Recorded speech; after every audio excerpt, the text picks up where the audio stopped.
I'm now going to show you how to make the Jenigami Bee and Hive. We have an extra large version of the design here, and on my website there's now instructions on how to enlarge any template you want yourself if your printer has that facility to let you do it. However, on the CD we're giving you the bee template this size, but also in a medium size here and a tiny size here. Hopefully you can see these, so that you can actually attach these to a card if you wish, or do something else with them. I'm going to start by showing you how to make the hive. For this you need these 4 larger sections. 2 have some honeycomb shapes coming down the centre, but you don't have to have them on twice if you don't want. You can just snip them off either side and just have it once. And we have these 2 large sections here with 4 slots at the top, 4 slots at the bottom. We're going to start with these sections. We're going to take one of the honeycomb sections, the slot at the bottom and the slot at the top, and slot it into one of the middle sections either side here. So we're actually putting this one inside this one.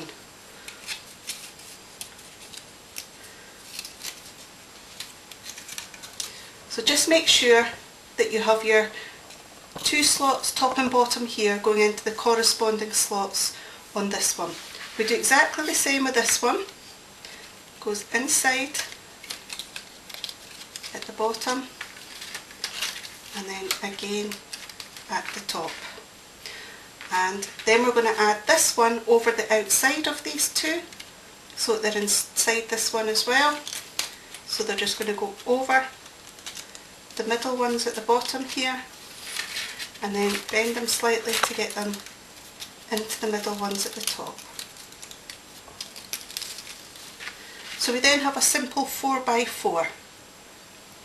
We have 2 inside the other 2, like so. We're then going to add another 4 going either way around the outside, and for this we have 4 slightly smaller sections. 2 of them have these slots at the top and the bottom here with all the slots in the same place, and 2 have slots going in different directions.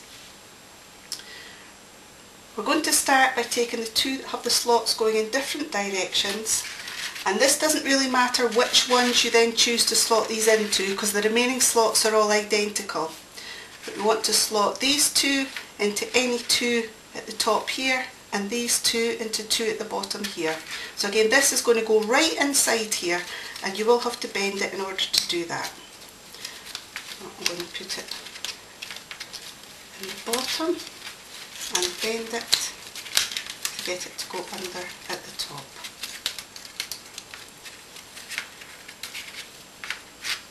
Like so. And I'm going to do exactly the same on the opposite side with this one. Now you do have to bend this card quite a bit to make up this design. However, for the extra large one that we've got there, we managed to bend that very sturdy card indeed with no problem at all. Okay, so we now have 4 going in one direction and 2 going in the other direction. What we're then going to do is add the last 2 parts to the front and the back here, and these all 4 will go in the holes at the bottom, and all 4 will go in the holes at the top. So again, you will have to bend it to get it in, and you'll have to make sure that each part goes in the right hole.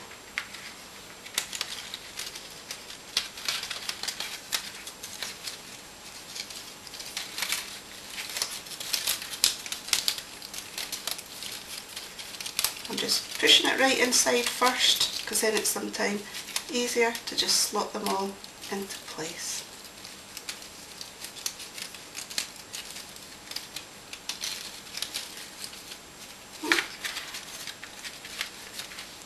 And then the other side,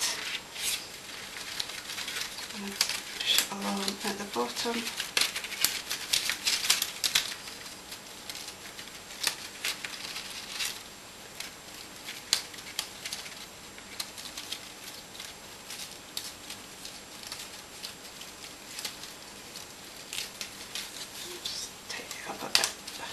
Down here.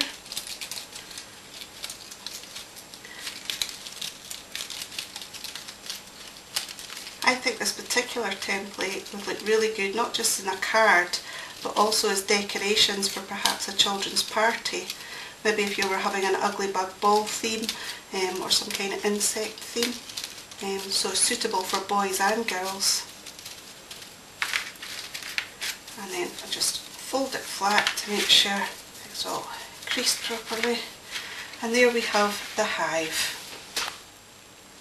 I've cut the bumblebee design on paper here, so it's not going to be the strongest thing to show you, but the reason I've done that is because I'm going to actually then use this template to cut out the bumblebee from Funky Foam and make up a nice yellow and black foamy bumblebee. So if I do use it at a children's party, it won't get ruined. It doesn't matter if it gets splashed.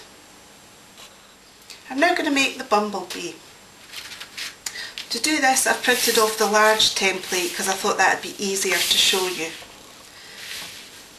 For this we have a large wing section, we have a section with the feelers at the top, and we have a section that I've actually attached some googly eyes to. These are going to go front, middle, back to build your actual bumblebee.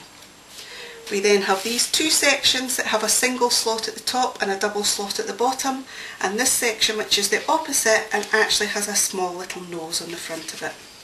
This one is actually what's going to be the centre of the bumblebee. So this is where these other parts will join on. I'm going to put this one at the front, this one in the middle, and this one at the back.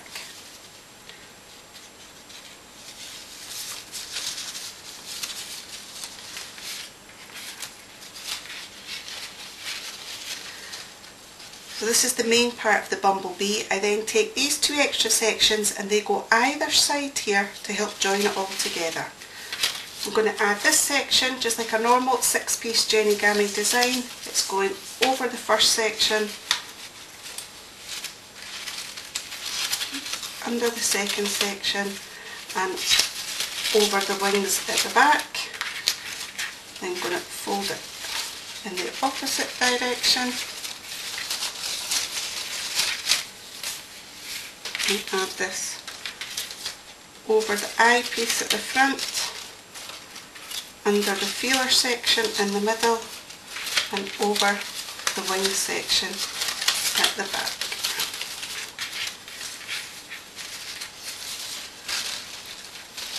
We then have the bumblebee shape.